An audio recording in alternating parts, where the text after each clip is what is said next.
Bring that right back. There we go. Yeah, you got to bring it back on the DJ tip. Yeah, bring that beat back. Yeah, man. This JAWN podcast. Let me say it again. Say it. This JAWN podcast. All right now. Straight out of Philly. Whoa, You know what I mean? Out of Philly. Come on now. Philadelphia. Philadelphia. You know what I mean? Yeah. That's how we, the city of brotherly love, goddammit. Yes.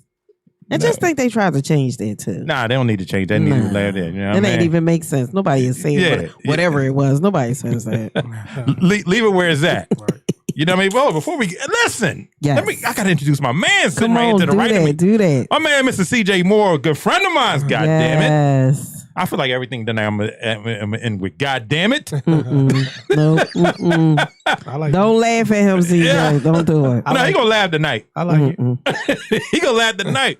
My man is an investor. Yes, he is. You know what I mean? So he don't know I'm about to tap his pockets later on. You know what I mean? Just let me borrow a couple of dollars, you know? I'm gonna be like you when I grow up. Listen, I tell everybody, my money is tied up in investments, so I don't have money. Oh, I gotta use that. Well, that's a good one. Yeah, I gotta use that. Yes. You know what I mean? Pam like, are we gonna go to dinner? Shh, let's say it, babe. All my money tied up in investments. Joe gonna be like, can I get them sneakers? All my money tied up in investments, Jordan. What is it tied up into? My investments. Yeah, there you go. That's it. Yeah, there you go, my investments. CJ, man, what's good, my brother? I can't complain, man.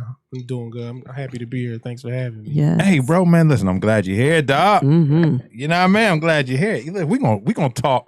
We're gonna talk investing. Yes. You know, we're talking like a little real estate because you deal with both sides of the coin, right? Yes, definitely. Yeah, yo, man, we gonna talk that smack, goddamn it. Come on now. You know what I mean? Look at Reese. Look at Reese in the chat talking about let's go. Let's go. Look at Reese in the chat. My God. Look at my man Reese. Look at my man Reese.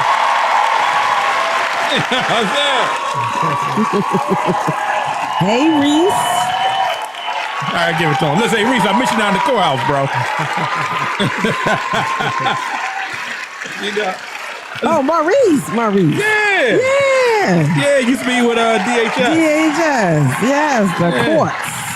Yeah, used to be down at the courts. Come on up here. We can't wait. You know what I mean? Getting hollered at by all the judges. Ain't got to worry about that no more. Nope. Hey, listen, before we get started with the interview, I got a question, bro. I mean, you do a lot of investing, right? Yes. So, you know what I mean? I got some property. Okay. You know what I mean? How can I go and, you know, me and you can hook it up? Because I got like a little junkyard, man. I might want, you know what I mean? I want to try to get you to sell for me, bro. You know? You know, can you hook me up? I mean, it's all about the numbers. Oh, that's what I'm talking about. Yeah. That's what I'm talking about. Yeah. It makes sense. You know what I mean? Make it make sense. Oh, man. Hold on. I got my homework. Hold on, my homework. Oh, man. Come on now. Get it together. Oh, man. Let's see, man. Who we got? Oh, yeah. Y'all, listen. Y'all know we do our homework over here at this joint. Yeah, man, we don't play around. Don't do it. You know what I mean? We shit on them other podcasts. Come on, we do what? We do what? I mean, just from a production standpoint, this top notch here. So. Oh, bro, man. Listen, bro, thanks. Get it, Carlo. You know what I mean? Yeah. Man. You talk that stuff. I'd like to do it for my people, man. You know, my friends and family. You know, so listen, my first question, man. Now, what is the difference? Because we talked about this off air. Okay. What's the difference between a wholesaler and an investor? Okay.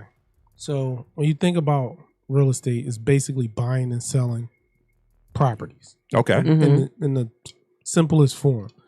So the difference between a wholesaler and an investor. So a wholesaler is basically a middle person. Okay. Excuse me. Okay. So it's basically you got a property, you selling it to, you want to sell it. So I say, okay, how much you want this property for? You give me a number. So I'm doing some research to see what this property can be sold for. So say you say you want $25,000. I'll do some research. I'm looking in the area. say houses in the area are selling for, just say 35,000. Okay. Okay. So I'm saying, okay, well, he wants 25. I can go to another investor, and I know that they're selling for 35. I can go to that another investor and say, hey, listen, I got a property. You selling 123 Main Street. I'm the wholesaler. So we sign a contract. I say, all right, cool. I'll take it off your hands. I go to somebody else, another investor or whoever, and just say, hey, I have this property, 123 Main Street. I'm letting it go for 32. Now they know that the average property is being sold for 35, so the 32 to them sound good. It's a win-win. It's a win. Yeah. So they're like, oh, 32, cool, I'll take that. So then I sign a contract with them. Once I sign the contract with them, they give me the 32. I take the 25 out of that 32. I pay you. There's a transfer that literally skips over me. That person bought the property. You got your 25. The other $7,000 is all mine. Wow. So that's a wholesaler. Yeah. Now the difference from an investment standpoint is, as a wholesaler, you're only as good as your last sell. Okay. So okay. I sold that for $7,000. I made $7,000. That's it. I'm done. No, there's no more money in the transaction. Coming in. The investor side is a little bit different, or a lot bit different, however you see it. As an investor, now say I'm the person on the end that bought it for the 32. Yeah. So it might need rehab or some kind of maintenance or construction done to it. Okay, so I've already done my due diligence to say, okay, if I buy this for 32, I know it needs, we'll just use even numbers, it needs $50,000 worth of work. Okay, so I know that if I buy it for 32 and I put 50 in it, now I'm all in at 82,000. Now I need to understand what the value is. So again, I've done my due diligence from the beginning, and I know that once I fix this property up, we'll use the even numbers. Okay. It's worth 100. So now I know that, okay, the value of this house is 100,000. Now I've only put 82 into it. And so I have that, now it's equity. So basically I have equity in the house because it's worth 100, but I only have overhead of 82,000. Yeah. So I got equity in the property. So down the line, just say the property's worth 100,000. Just say the value goes up to 150. Now I bought it at 82 to fix it up and all of that, and now it's worth 150. If I sell it at 150, if you do 150 minus 82, that's 68,000. So now I've made a profit of 68,000. You made a nice profit. Now that's if I flip it. If you invest it in what they call buy and hold investors, which that's what I am. So basically, we look at we'll take that same thing. We bought it for, just say, we'll use even numbers, 30,000. Okay. So this person bought it for 30,000. Okay. We put 50 in it. So now we at 80. But this house is worth 200,000. So okay, now this worth 200,000. I'm the buy and hold investor. So now what I want to do is, since I bought it for that 30, put 50 into it, I want to refinance it because the value is 200,000. So I go to a bank and I say, hey, I want to put a mortgage on this house. I want to refinance it. So the bank normally gives you 75% of what the house is worth. So at 200, that house is worth 150.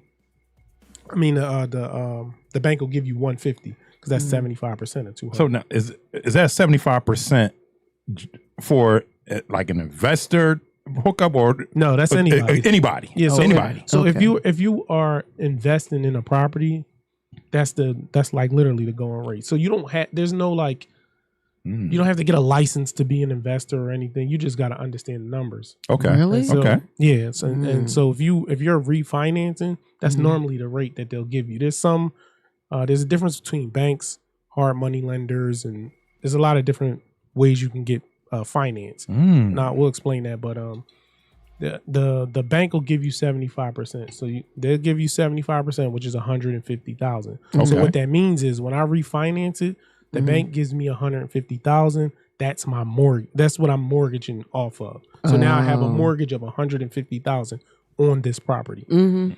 So, but again, remember, they gave me 150,000. I bought it for 30. I put 50 into it.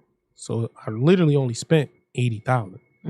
So 150 minus 80 is 70,000. So literally, I take the 80, I pay off whatever. If I use a loan to fix the house up, or if I had credit cards or however I got the 50,000 expenses like a contractor or that you may have used, you paid off with that. Yeah. So whoever does the work, you pay them. The 30,000 that I used to buy the house. So wherever I got that, if it was from my 401k, if it was from a loan, if it was from a whatever, however you got that money, that 80 that I used to buy it and fix it. When the bank gives me that check for 150, or well, they won't give me a check for 150. What they'll do is they'll give me a mortgage, and then I'll take the 70 out of. I'll take the 80, pay that 80 off, and now I have 70K left over to either do the same thing over, or put it in your pocket, or whatever. So on the investor side, there's a little bit more. Excuse me. There's a little bit more bang for your buck, because not only as a buy and hold investor, I got the 70 from the refinance, but I'm also getting the monthly cash flow off the rental. So just say off that $150,000 mortgage, $150,000 mortgage, say the monthly note is, again, we'll use even numbers. Say it's a $900 mortgage. That's what my mortgage is every month. Now, the house is, 3 bedrooms. So I charge $1,500 to rent it. And so, or I'll say $1,300, because Section 8, we'll get into that, but Section 8 charges they charge like $1,300 for a 3 bedroom. So, okay, I charge $1,300. Well, the note is $900. So now I'm positively cash flowing $400 a month. So every month I get the mortgage, the renter or the tenant pays me the $1,300. I pay the $900 on the mortgage. $400 is in my pocket. So now I got one stream of income, is the monthly cash flow off the rent. The other stream of income was off the refinance. When I refinanced it, the bank gave me the 150. I paid the 80. So now I have 70 left over. And then the third way that is a little gem is being my own contractor. So now, so you done cut out. Listen, he done cut out 1,000 middlemen. Listen, he done cut out the middleman. And one day, my goal is to be my own bank. So that way, I don't even have to go to the bank and get a loan for 10%. Right now, it's like you want to get a what they call a hard money loan. It's around between 10 and 12% interest. Well, if I build up enough capital, I can borrow my own money. And if I want to add interest on myself, I could. But if I want to get a 0% interest loan from myself, then it's a win-win. It's a win-win. That's the ultimate goal, is to be able to fund your own deals. But using what they call OPM, or other people's money, that's how you leverage. And that's how you scale faster. So being a buy and hold investor, like flipping. So there's a difference between wholesaling, buy and hold, and then selling. Selling is basically, you get a property, you fix it up, you sell it. There's something called capital gains tax, and I do not mess with Uncle Sam. So, I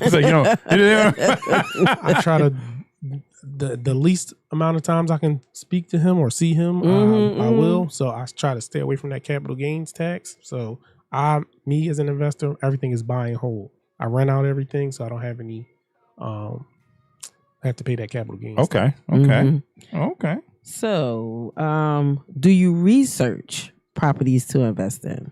I don't know if you can see you probably can't see my phone, but as you can see, I get deals sent to me. This was sent to me 53 minutes ago. And literally, I get deals sent to me probably 40, 50 of them a day. Man, you got a lot of alerts on that phone. Yeah. You know what I mean? My man got a lot of alerts on his phone. And literally, I'm up in the middle of the night after I put my kids to bed. I'm on the computer and I'm looking, okay, what does this deal look like? Yeah. Does it make sense? Is it worth it? Can it make me some money? Is it something that, one of my investor friends, I might not have the bandwidth to invest in it, but I know it's a good deal. So, hey, I'll reach out to one of my friends and say, hey, listen, can we JV on this, which is joint venture? Can we partner on this? Or, hey, can I just sell this to you? So I'm researching deals, every day. And Saturday mornings when I'm taking my kids to flag football and soccer, every time out, I'm looking at the you're looking at it. You're like, yeah, I'm going to make this deal happen. So now let me ask you. So is investing your full-time career?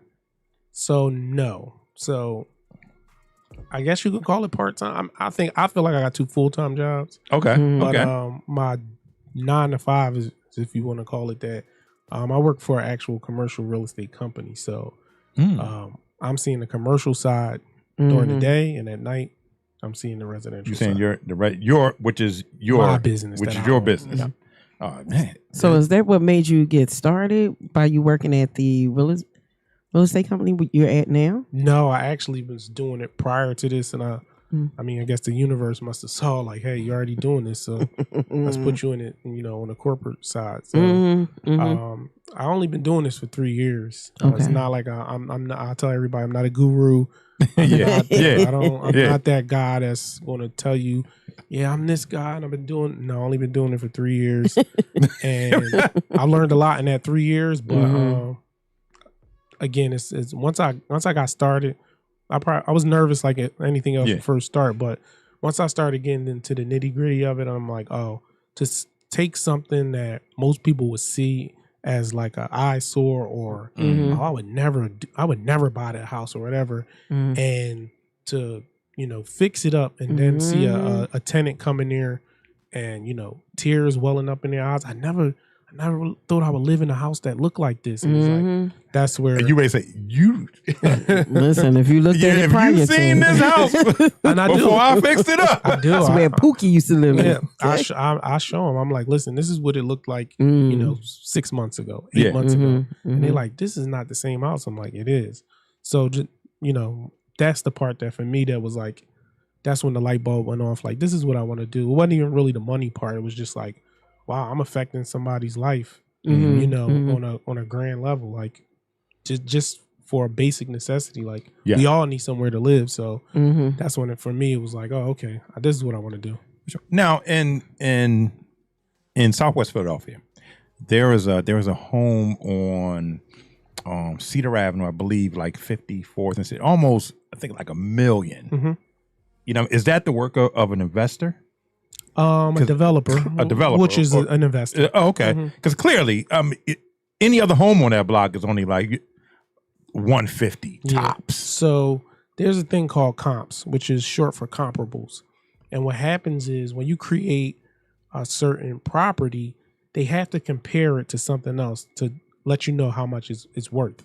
Okay. So like a regular row home, just say 3-bedroom, 1-bath row home, the comps are all of the other row homes that are within a half-mile radius. Okay. So there's hundreds of homes that are in that half-mile radius that you can understand what the value is. It's basically the value is what have these homes been selling for in the last 6 months.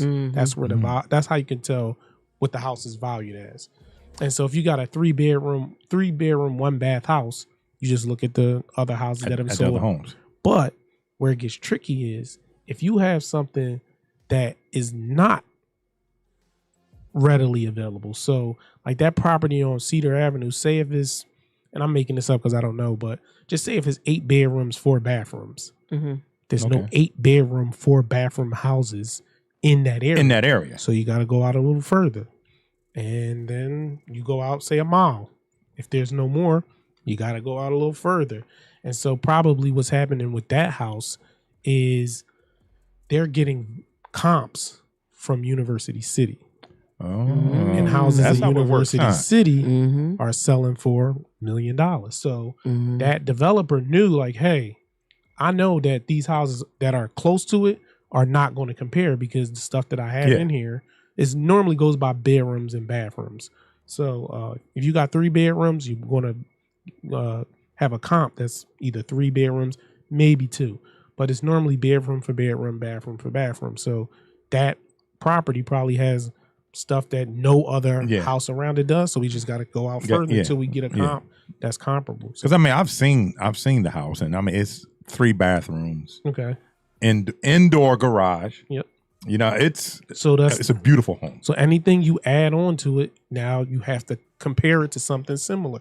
So the one thing that most row homes in Philly don't have is a garage. Yeah. So Yes. now that puts you somewhere Private else. garage. Right. Yeah. So now I have to find something that's comparable. And it literally, the nearest thing could be in the Northeast. And that's nowhere near. And they got to something. keep going And they further. have to find wow. because you have to make it comparable to something else. Wow. Isn't that something? Yeah. That's something. Learn something new every day. Learn something new every day. I promise you. You know what I mean? So, behind the scene, we talked about education and certification, and you even mentioned it a few minutes ago about there's, you don't have to go to school to be an investor. Nope. And that's considered a school of hard knocks. Like you gonna learn. You gonna learn today. Kevin Hart said you gonna learn today. How did you, or who did you watch, or just like listen, let me watch this person, or do my research to become an investor without losing, my underwear. You know what I mean? And on a bad investment. So for me, and I want to give a shout out to these guys because they real stand up guys. If you go on Instagram, there's a guy's name is. Give it to him. I'll give it to him. Yeah, I mean, give him a clap. I always like to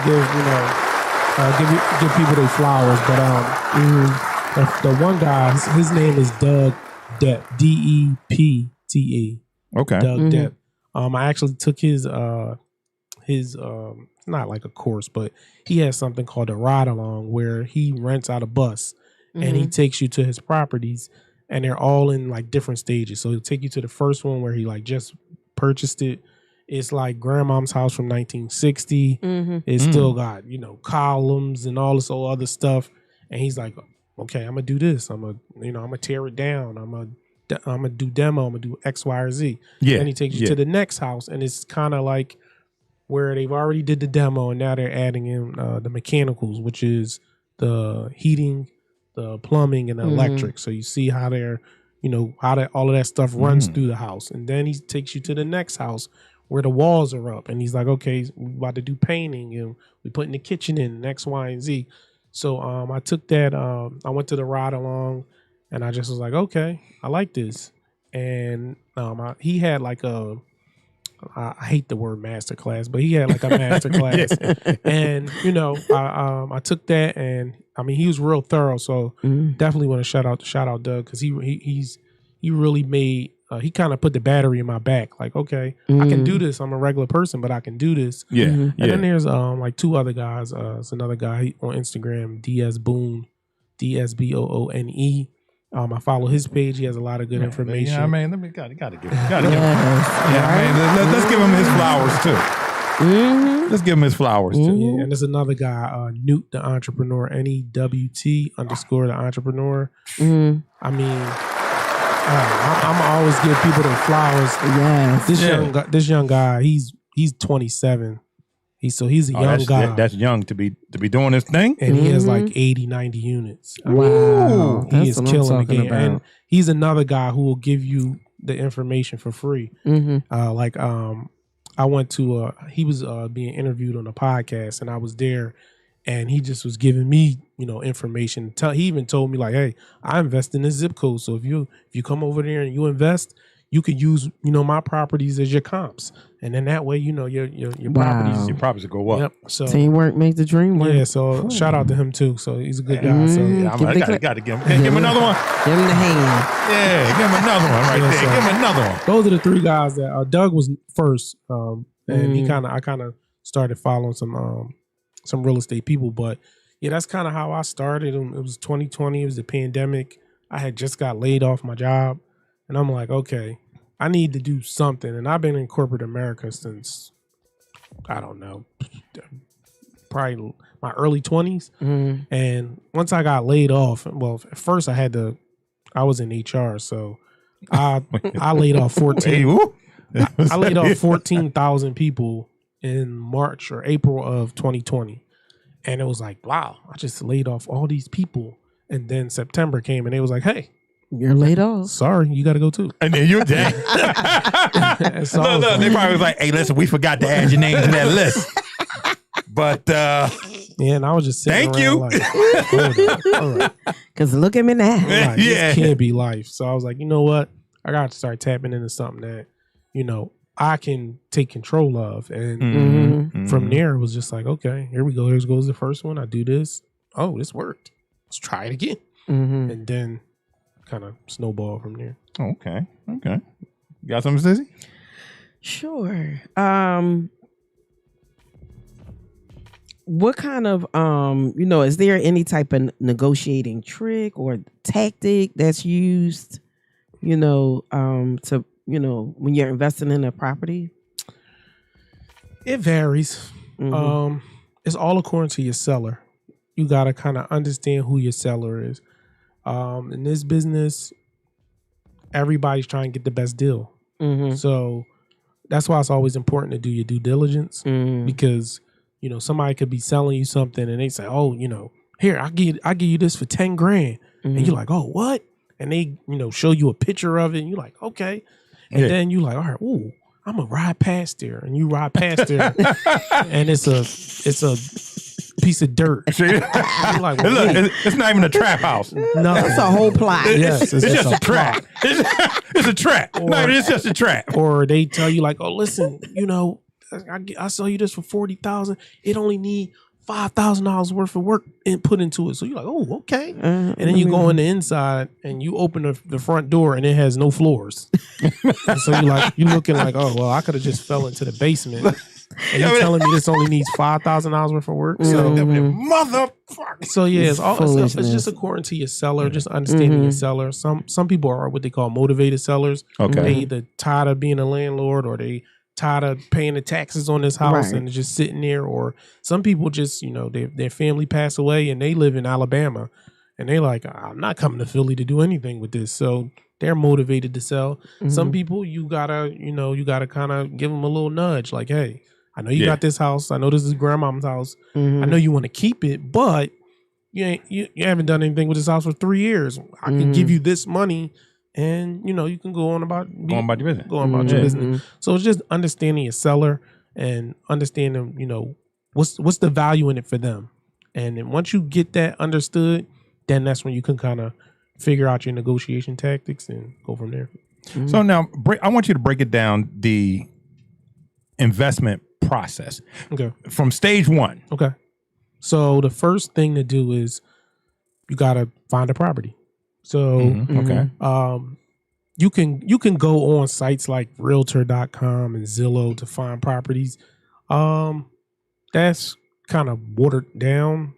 You're not gonna really find any bang for your buck. I'm not saying that you won't find it at all, but you won't really find bang for your buck. So what you want to do is get out there on.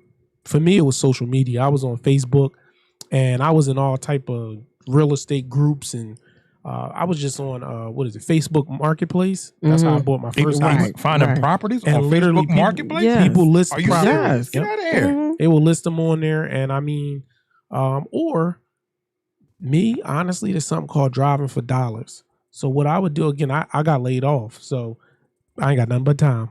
And so I got time for your ass today. in September, I literally would just drive block to block. I would look for, houses that were being newly built. And I'm like, okay, so if this house is being built over here, other people might be selling houses. Or I would just look for stuff like you ride past a house, you see a mailbox with mail just falling out of it. You know that nobody's in and that nobody house. there. Okay. So it's like, okay, that house, somebody might want to sell it. So I write the address down. Or if you go past a house and you see it's not maintenance, the steps got weeds coming out of them, or the windows don't look like that they're new blinds. It's just looks like it's dilapidated. I used to write it down and I would research it. And then I ran across there's a website called propstream.com, and I went on propstream.com and literally it tells you all the information. Wow. It tells you when it was sold, who owns it, everything. And then they have something called skip tracing. So skip tracing is where there's a system that literally will give you the information on the owner. And so, or I'll give you another little trick. If you go on Fiverr.com, if you that's the place where you can buy all types of things. Yeah, so right? Fiverr is like an online marketplace where you can get graphics done, you can get Photoshop stuff done, you could do a lot of different things. It's basically like a bunch of freelance workers. Okay. And so you can go on Fiverr.com and for like $5, you can send a person 100 addresses, and they will skip tracing. And they'll do skip tracing for you. So they'll send you back a spreadsheet of every address with 2 or 3 phone numbers, 2 or 3 emails. Wow. I know that not just for $5. For $5. Get damn.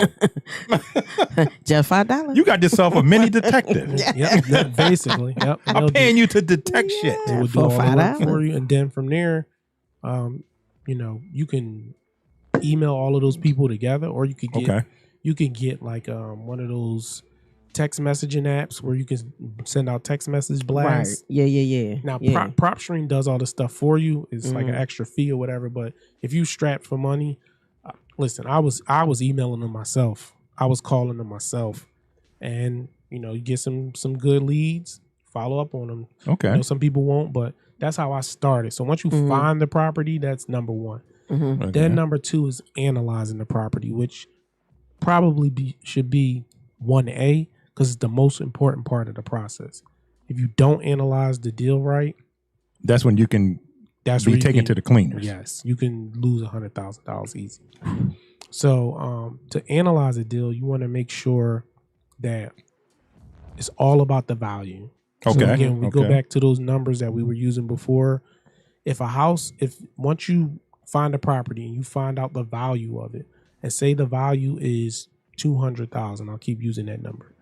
You want to make sure that when you purchase it and whatever it takes to rehab it is under 75%.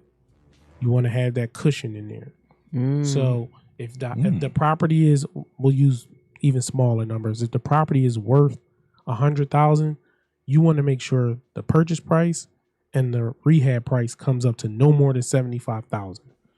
If it does, leave it alone. It's not worth it. Oh, so if you get a deal and just say, again, it's worth $100,000, you buy it for 15, you put 45 into it, that's only $60K. That comes up under 75. That's a good deal. Then you can do whatever you want. You want to take it on, sell it, whatever. But it's a good deal. Okay. Did you ever? What do you think about when they building up straight from the ground? Have you ever thought about doing something like that? New construction? New construction, yes. I mean, new construction, you could cash out with new construction. Like, you can cash out. I haven't tried it yet.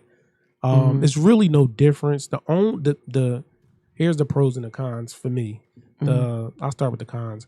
The cons are there's a lot more not restriction, but there's a lot more licensing that goes into it and permitting. So you got to get a permit to get the foundation done. And then, of course, the city has to come out because you have to run new gas lines and water lines. And so they have to, dig the street up. Sound like you got to grease some palms. Sound like you can get it take care of some politicians. You can get it done. Now, in certain areas, that might be true. You might have to grease some palms. But for the most part, you can get it done, but it's just a lot more permitting. But it's basically the same. So like once you get the foundation up, new construction is actually easier because you're dealing with a blank slate.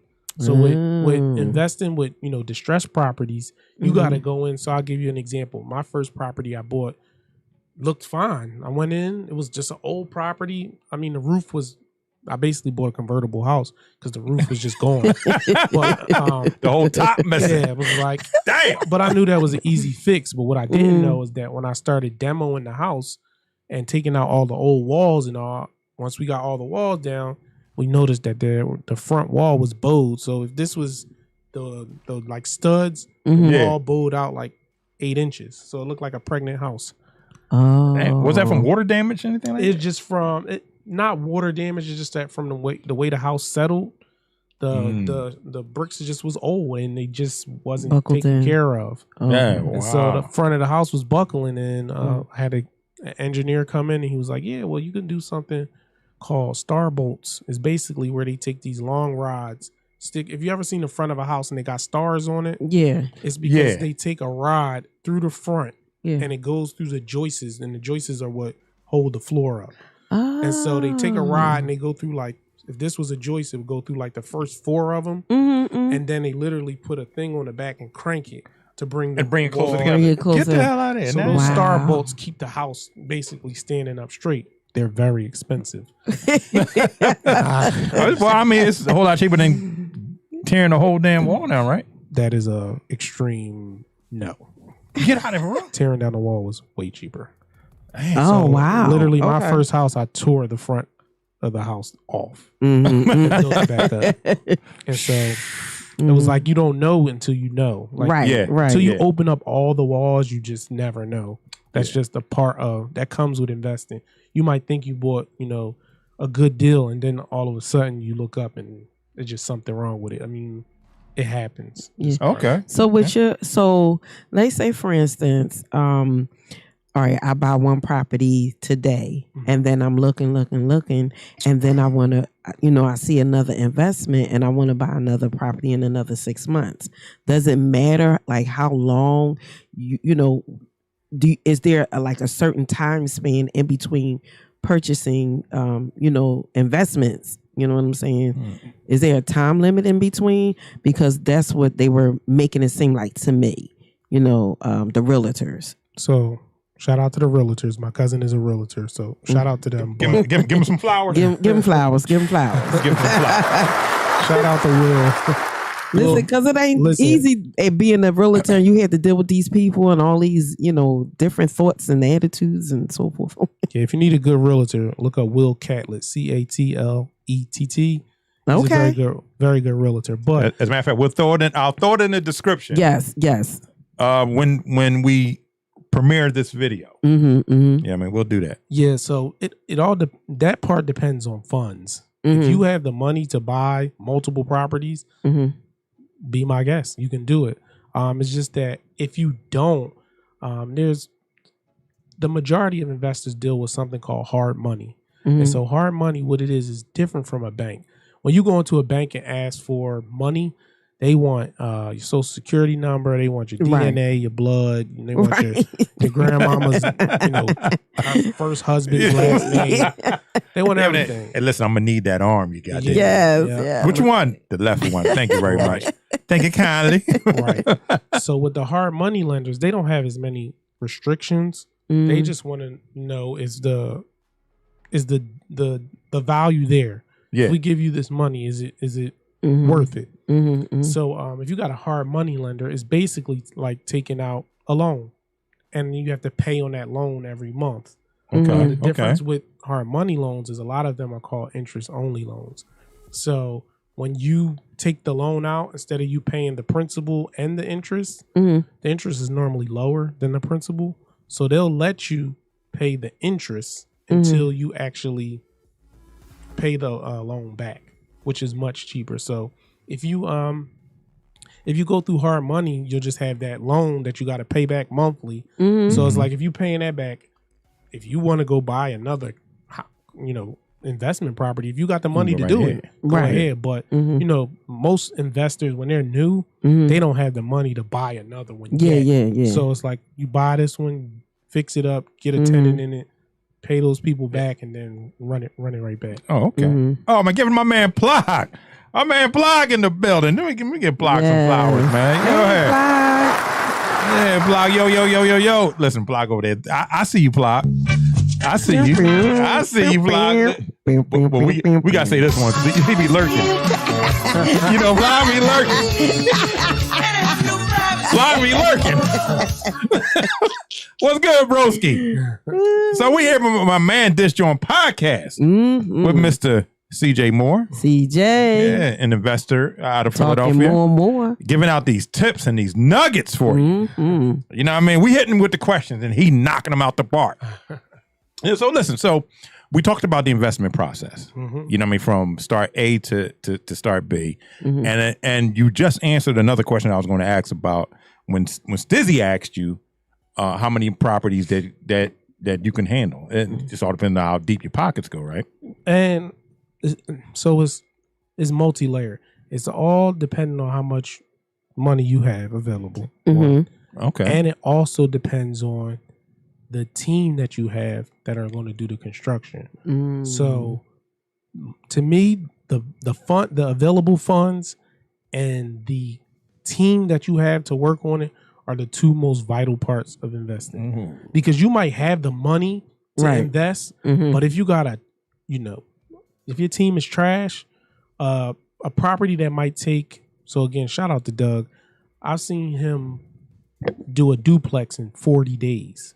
Wow. So take a duplex Complete and strip it restoration and put it all the way back to where literally a person could move in the next day in 40 days. So if you got the right team, you can do it. But if you don't have the right team, that 40 days could take 8 months. Yeah. With just different people, just not being reliable. And again, unfortunately, the word contractor has con in it. And there's a lot of contractors who are con.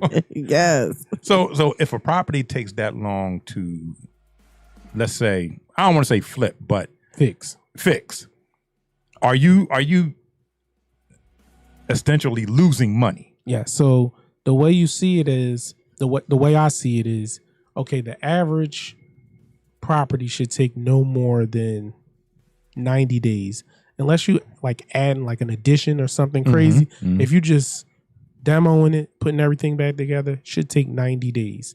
So after that 90, on that 91st day, that's a day of rent. So just again, we'll use even numbers. Just say you were renting it for $1,200, and it's 30 days in a month. So that's $40 a day. So now you're losing $40 every day that you could potentially be renting this house. So that's how I see it. So every day another day that it takes to get fixed, I lost 40, I lost 80, I lost 120. Like, that's how I see it. So it's adding up. So it starts to add up after a while if you don't have the right team in there to get stuff done. It starts to add up. So now is it a difference between an investor just, okay, I'm investing my money, I got the property, now I'm going to rent it out or I'm going to sell it? Yes. So there's a difference. Renting up to selling it is just basically selling it. So you could sell it directly like yourself. Yeah. So if you ever seen the ad and it's saying like a private seller, that just means that somebody's selling it themselves. They're not going through any type of realtor or real estate company. Okay. Or you can, hire a realtor who will do, the due diligence and do the work for you. And you can go that way. So that's just selling. Renting it is just basically finding a renter. So there's a lot of different renters. There's what they call fair market renters, who are people, everyday people that work and they just want to rent the place. Then you have Section 8, which is, people who are on Section 8 who live low in a income, house. below poverty then line. there's now there's Airbnb. Yes, that came up fast. Another one which is good that I think is slept on a lot is travel nurses. So a lot of people have travel nurses, and the one thing that I found out is that, especially during the pandemic, they racked up. Yeah, and the travel nurses, a lot of those agencies, they pay 8 months in advance. They do. So instead of you waiting, you got to wait till the first to get your money. Yeah, they'll give you 8 months up front. And sometimes it's say if your rental rate is $1,200, you can negotiate like, hey, let me get $1,350. They're like, okay. Because those hospitals have so much money, they just like, hey, we need to get somebody. We just need people. We need to get that nurse need the here. people. Yeah, yeah. We need to get that nurse here. I have a few traveling nurses, and they stay for a couple of months up to a year. Yeah, and the good thing about traveling nurses, from some of the ones I've dealt with, is they will let you know, like, hey, this person's moving out, but we got somebody that can come in there, blah, blah, blah. So it's not like they just move out and going about their business. A lot of them will like try to put somebody else in that part. Wow. You got something, Stizzy? Or I hit him again. No. Oh, you talking about questions? Yeah. I'm rocking them out. Go ahead. All right, you got this one. Well, I got this one. All right. Well, CJ, what sets you apart from other investors or investors that you know? Mm-hmm. I don't know if I'm any different, but the only thing about me is, my investing is built off passion. So like, everybody does business for money, but again, for me, it's just I have an issue with what they call gentrification. The word gentrification just means to like make better, beautiful, or to make beautiful. Okay. And we hear gentrification and there's people, coming into our communities who are not from our communities. To me, that's colonization. And so my goal and is, there is a difference. 'Cause a lot of people know that they hear gentrification, they think it's bad. These people are just moving in. Yeah. They taking over. Nah, they just demonized the word that was a good word. And so for me, my goal is to, keep as many people into our neighborhoods, because I grew up in South Philly. And so, we used to have neighborhoods and communities where, these people lived here for 10, 15, 20 years. Yes. You know your neighbor's grandmom and their aunts. Yep. Their aunts is like your aunt. So we built a sense of community, and now we don't really have that. And, my mom bought the house that I grew up in 1985 for, I want to say like $28,000. There's a house that's 3 doors from her that just sold for $380,000. Gee whiz.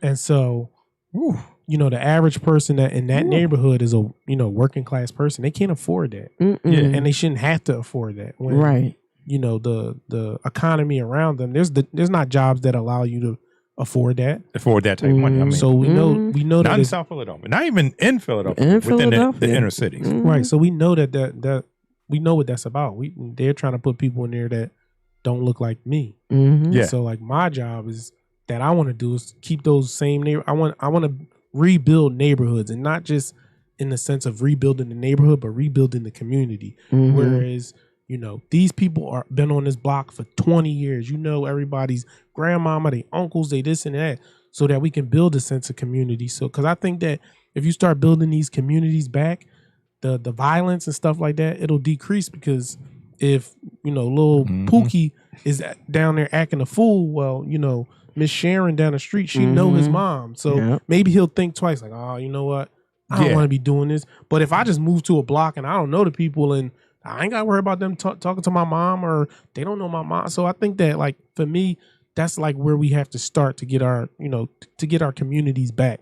And that's where I differ. It's not really about the money. I mean, it's about the money because it's business, but it's like, for example, the majority of the people in my units are military veterans that were homeless, or women, women that have experienced domestic abuse. And so it's like I'm reaching out to a demographic that a lot of people forget about. And for me, how is it that our country can allow these people to go fight and literally put their life on the line, and then they come home and they don't have nowhere to live? Yeah, like, to me, they don't want to take care of them. Yeah, that don't sit right with me. Yeah. So it's like I'll reach out to those agencies first, and if they don't have anything available, which is almost never, like they never not have people, then I'll start reaching out for like fair market people or whatever. But that's the difference to me. I'm always trying to do it to where I'm helping somebody who really needs the help. Okay. Do you have anybody that you're training, or anybody that you see, a young person that you see potential in, that you're putting under your wing? Maybe want to offer advice to them or anything like that. The crazy thing about it is, what they say, you can lead a horse to water, but you can't make him drink. Can't make him drink. And shit, I'm thirsty now. I got my water. I've been giving out this information to people for the last 3 years, and the one thing about me is I can't be hungrier. Like, I can't be hungrier than you.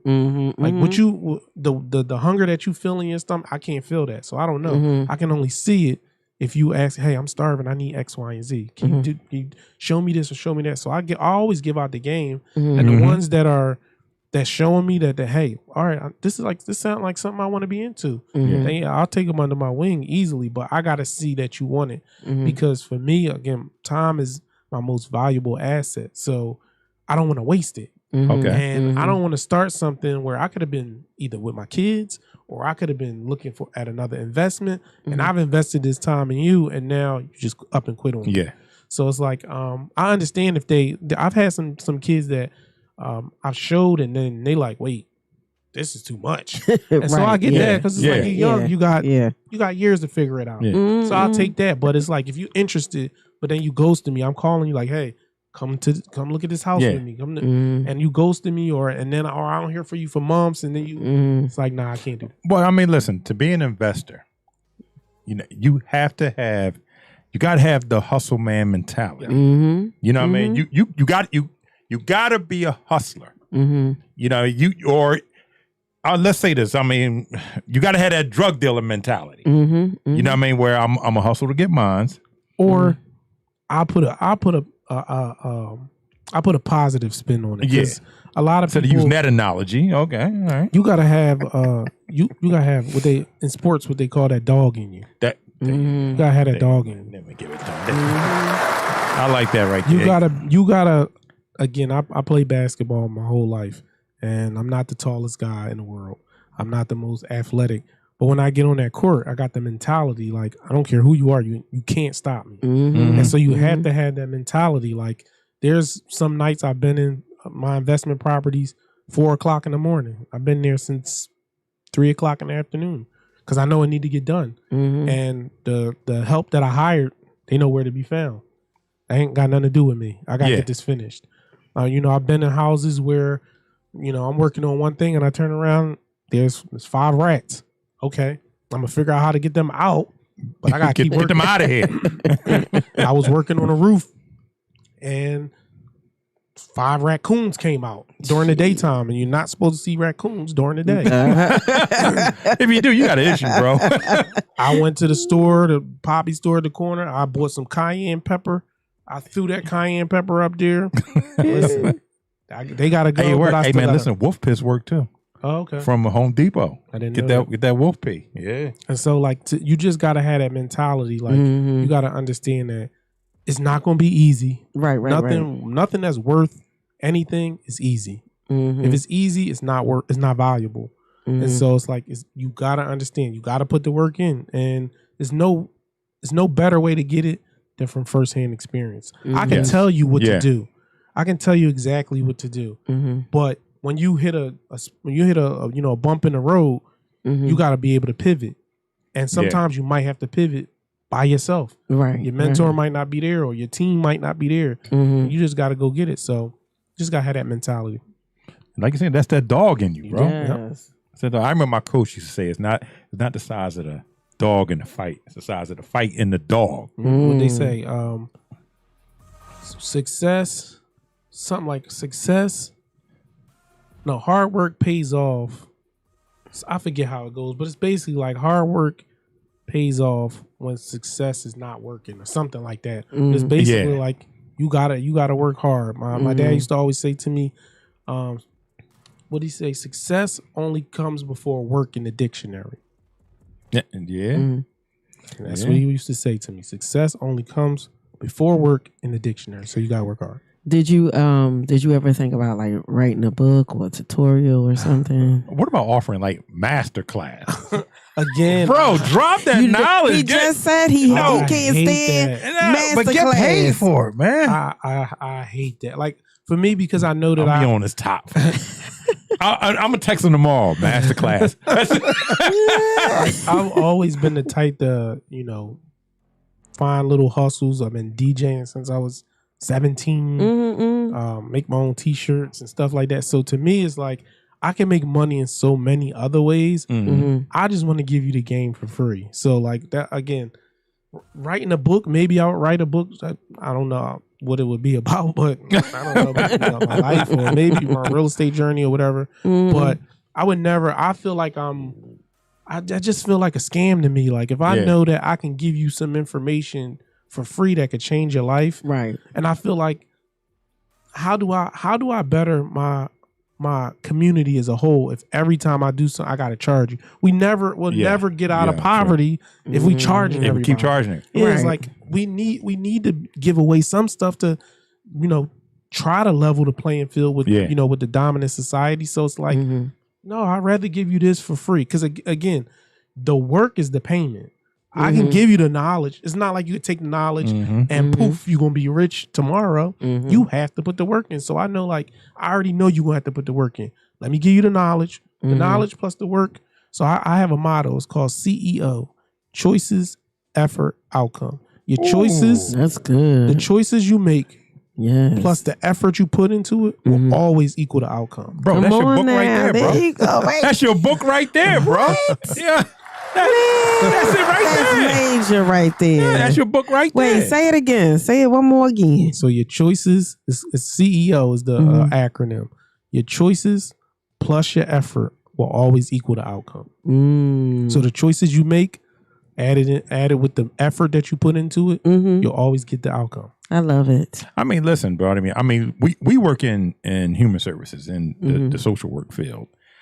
Listen, man, for you to even come and drop some of that knowledge to some of these youths, some of our kids, I mean, man, that's golden, bro. See there, that's golden. For me, that's where it is for me. Like, and there's no disrespect to adults, but it's like that's the niche that I would go towards. Like, hey, listen, you can do this. Like, when my dad passed away when I was 21 years old, and you know, thank God he had life insurance, and I got a check for $20,000.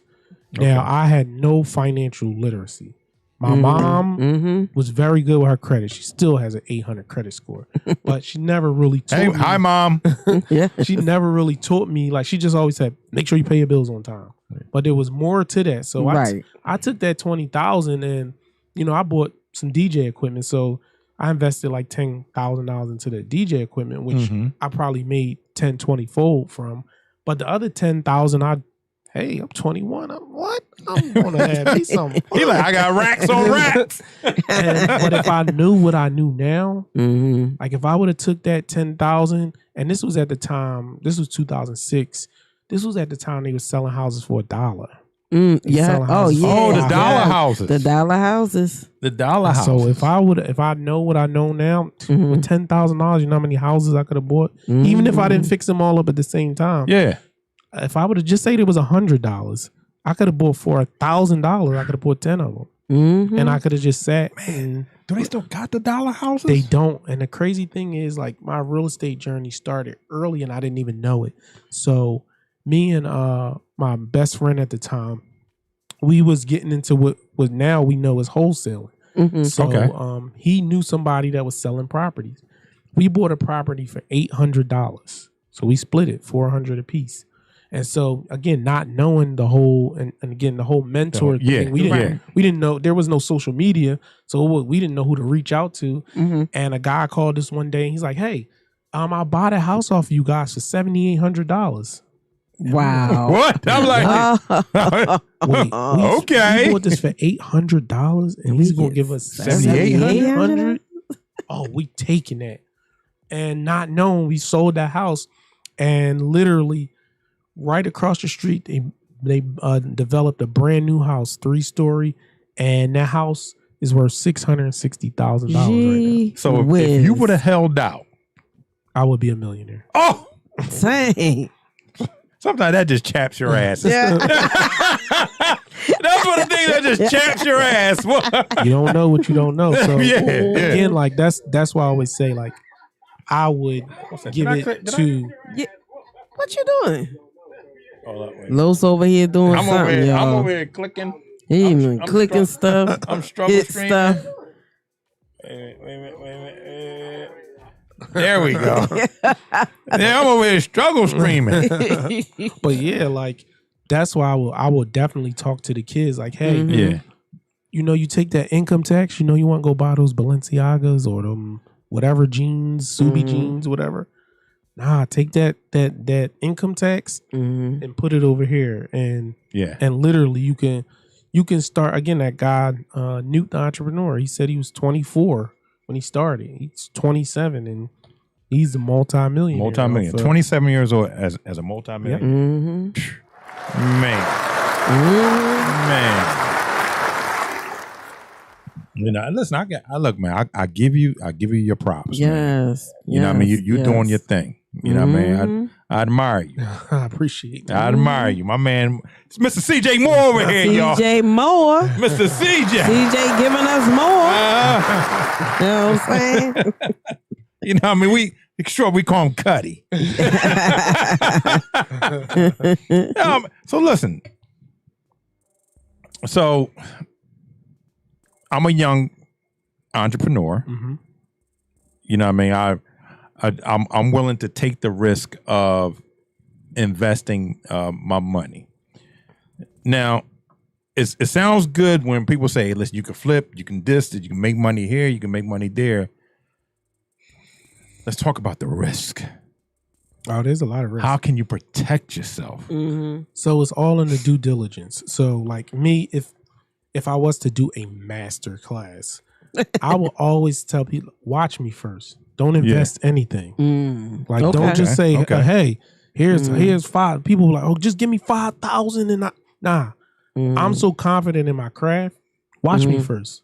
I want you to watch my every move. And shout out to Doug again, because that's what he did. He took me to a closing where he bought, I think he bought like 8 properties. Wow. For like, it was like, he bought it for like 300,000, but they was worth like 850,000 or something. But he showed the process of you going to the closing table and you got to pay closing costs. And even the seller, they was going back and forth over minor details where the seller was, he wasn't trying to give, like Doug bought the properties on like the third of the month. Yeah. So the guy wasn't trying to give him the rent for the month. And he's like, well, I'm about to own this property for the majority of the month. You can't keep the rent that you just got 2 days ago, because that's for this next month. And the guy was like, no. And finally, once he saw the check he was going to get, he was like, okay, I guess it's not worth it. But it's just understanding stuff like that that the average person. So me, I'm like, if you want to invest, watch me. Watch the risk. I'll show you the risk. The risk is, you getting a team to come in to put in a roof for $12,000, and you give them another disclaimer: never pay a contractor all the money up front. Never pay them nothing all up front. Ever. No. They gonna get you. They gonna get you. That's what a coming contractor. Yes. So you think you gonna give a regular person $12,000? You think you're gonna see him tomorrow? People with integrity, yes, but the majority of people, no. So you give them even sometimes you might give them a down payment. I pay my contractors in thirds, so I give you $4,000 to start, and then once you get halfway, I'll give you the other, and then once you get done, you get the rest. But I give you $4,000 and you ready. All right, cool. We're gonna put the roof in. And Monday comes in, he's like, oh well, yeah, my kids' school is off, so I couldn't come. Okay, cool. Tuesday come, oh yeah, my somebody stole my catalytic converter. Okay, cool. Wednesday, Thursday, all right. Thursday come, yeah, so my wife, she was in a crash, and it's like, oh, here we go. So now I done gave this person money. So there's always risk. There's risk in the contract. There's even risk in something called earnest money deposit. So what that is when you find a property that you want to buy, it's basically like a down payment. So you put this earnest money deposit, you give it to the title company to say, hey, I want to buy this property. And then say, okay, you go to buy the property, and then you find out that the property has liens on it or something. And you like, nah, I don't want that. I don't want to back out of it. Right. But you get this $3,000 earnest money deposit. Well, guess what? Now that you backing out the deal, that $3,000 is gone. It's gone. Jeez. So that's a risk from the start. And then again, just the risk of you might have budgeted, say, $60,000 for the project to get completely done. Okay. And you might be, I had an issue where, again, I demoed the whole house. And once we took the walls down, we found out that the back wall had a tree growing in it. Like inside the wall. Yeah. So we literally had to cut the tree out and then cut piece of the wall out to get the rest of the tree out and then build that wall up.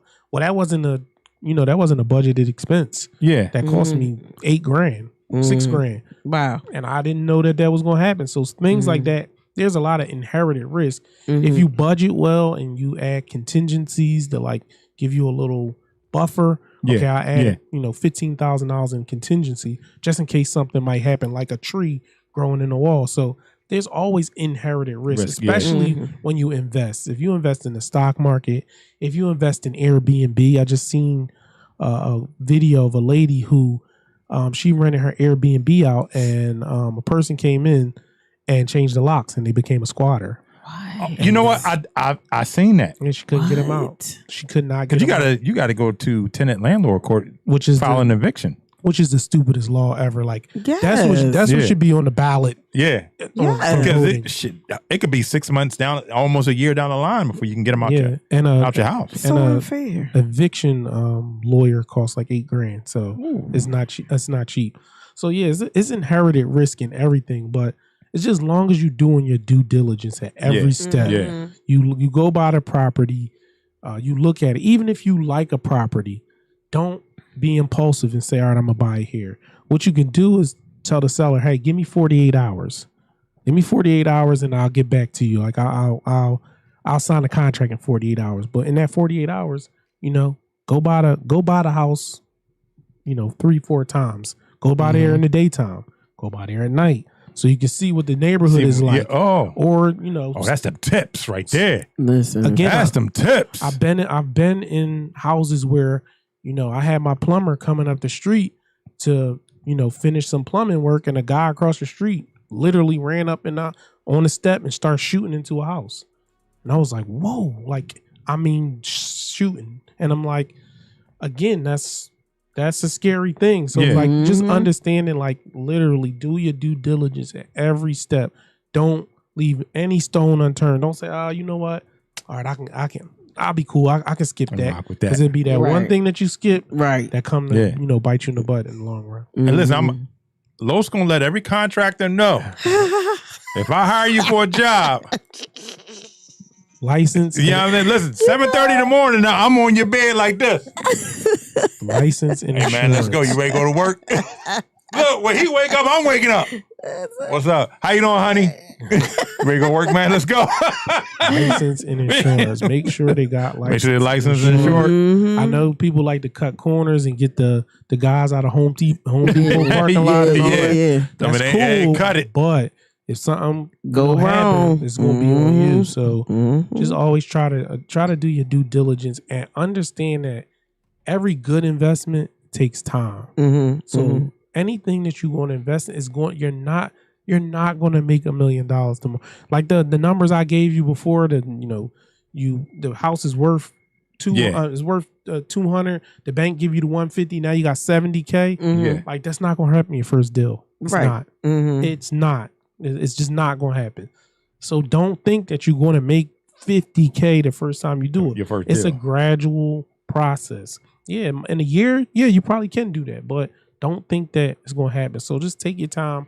Always think 3 steps ahead and always have a plan B. Like, okay, if this doesn't work, if this contractor don't work, guess what? You need a backup one because the work still need to be done. So if you only got one contractor, you only reached out to one contractor, and again, say if he gets sick or say if he get arrested, there's nothing you could do. Now you stuck because you ain't got nobody. So always have a plan A, B, C, maybe even D, so that you can always pivot and keep moving.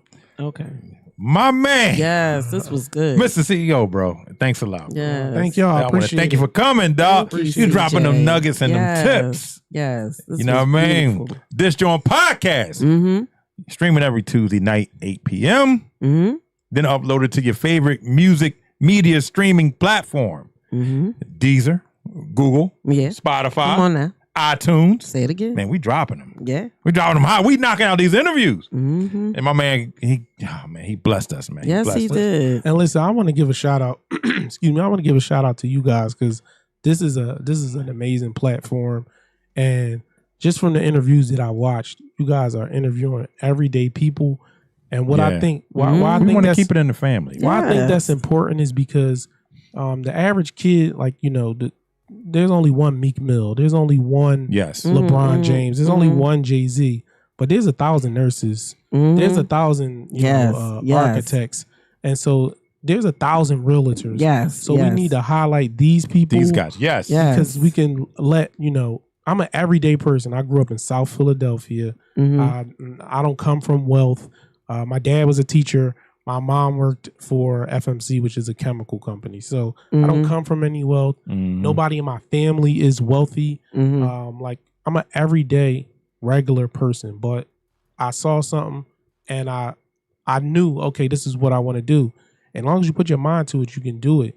So like I love that this platform highlights those type of people because I want my kids to see stuff like this and be like, hey, you know, I don't want to be in real estate like my dad, but I want to be in insurance just like Mr. Maurice. Right. Or, you know, or I want to be a nurse or a social worker. Right, right. I want to be in so it's like we need more platforms like this that highlight the everyday people so that kids can have the examples of not just celebrities, rappers, and you know, entertainers. Yes. Oh man, thank you. This was a good one. My man. Yeah. You know what I mean? That's my man. Yeah. That's my man right there, bro. Hey, listen, man. Everybody in Twitch and YouTube, you know, we want to thank you for watching. Yes, thank you. You know, we see you. Somebody's watching me. We see you. Hey, hey. Oh. Shout out to Michael Jackson on the background vocals. Yeah, he killed it. On, Mike. He killed it. A lot of people didn't know that. A lot of people didn't know that. Mike was in a lot of songs that people didn't know. Yeah, I mean, so listen, bro, man, what you got planned, man, for the next 5 years, dog?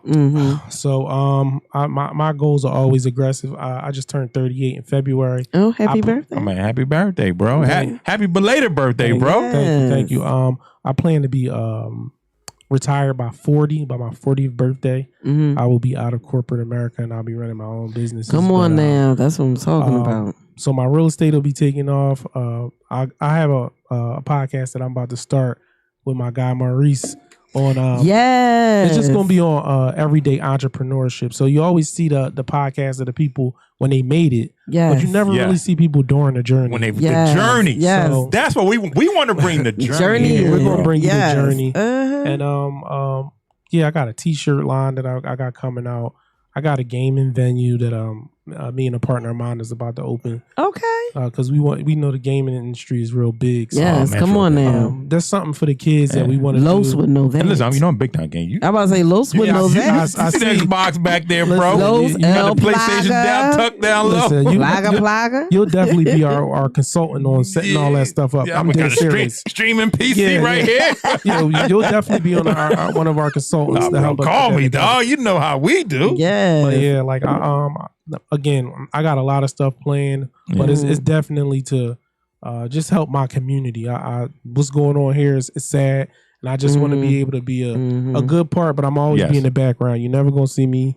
I don't need the accolades. I don't need the validation. I just want to do the work and help the people out. So that's what I got in store the next 5 years. Okay. Thank you for blessing us, bro. Thank you. Thank you. Dizzy. Yo. Take us home. Okay, little joker. Deuces, we love y'all. We out.